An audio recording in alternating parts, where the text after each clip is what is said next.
International Training for Elders and Responsible Ones, March 2023.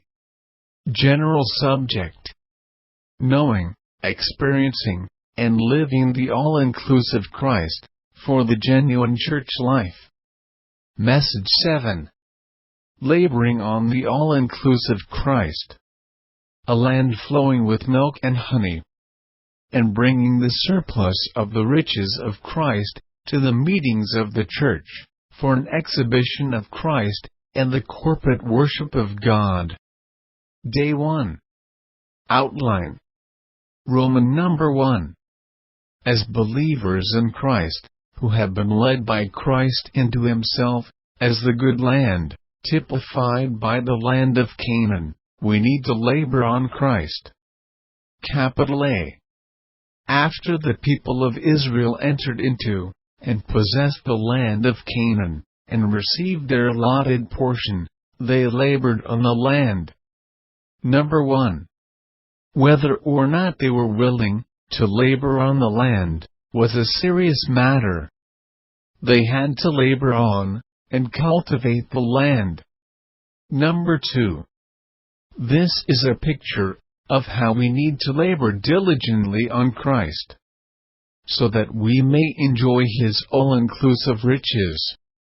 Capital B. The life we live after entering into Christ as the good land is a life of laboring on Christ. Number 1. As the Lord's people, who are living in the all-inclusive Christ, we need to labor on Christ, seeking Christ, and enjoying Christ in every situation. Number 2. We are in a very rich land, but if we do not labor on it, there will be no produce for us to experience and enjoy. Morning nourishment. Colossians 1:12. Giving thanks to the Father, who has qualified you for a share of the allotted portion of the saints in the light. Colossians 2:7. Having been rooted, and being built up in Him, and being established in the faith, even as you were taught, abounding in thanksgiving. Our need is to learn how to enjoy and experience Christ. God has placed us in Christ. The children of Israel entered into the land of Canaan, and were each allotted a portion of the land. Whether or not they were willing to labor on the land was a serious matter. If an Israelite was lazy, and did not rise early to diligently labor, his plot of land would be desolate, and he would not have a harvest at the end of the year. When it was time for the Feast of Pentecost, or the Feast of Tabernacles, others would go to worship God with bundles of produce, but he would be empty-handed, and also starve. What a pitiful sight that would be! Similarly, as believers, we each have a portion of Christ. You have a portion of Christ, and I have a portion of Christ. If we do not draw near to the Lord in the morning, and we do not talk with Him, enjoy Him, or experience Him during the day, we will be very poor. However, if we are diligent to fellowship with the Lord, by enjoying Him in the morning, and experiencing Him during the day, and especially during difficult times, we will have the element of Christ within us. Today's reading. What then is the life we need to enjoy the good land? It is a life, first of all, of laboring on Christ. We who are the Lord's people, living in the all-inclusive Christ, should have one industry. Christ. Christ is our industry.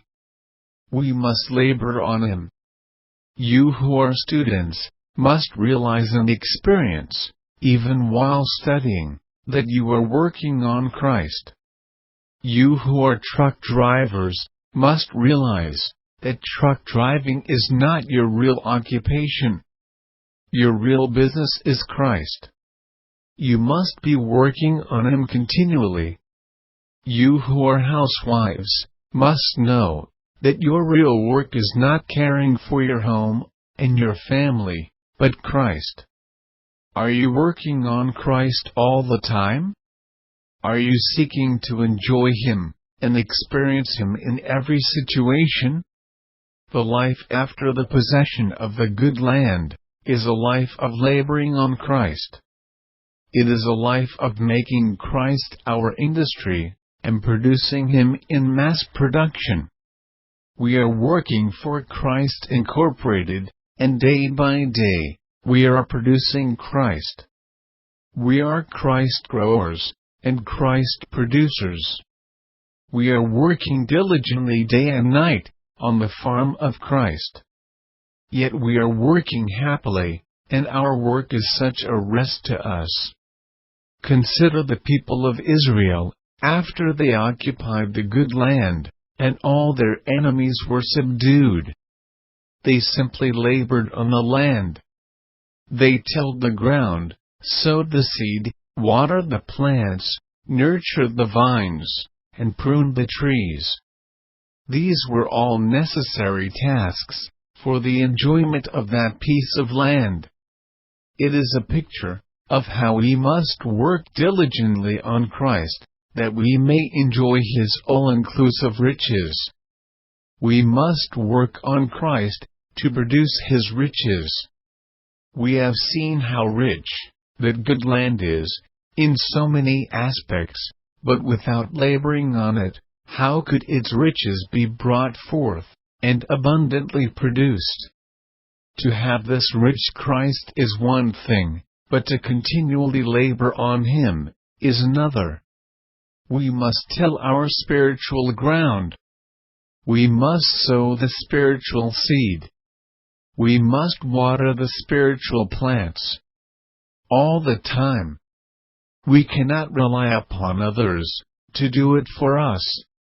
We must do it ourselves, or it will never be done. Sisters, have you read the Word this morning? Brothers, how many times have you contacted the Lord today? This is the situation. We do not cultivate Christ.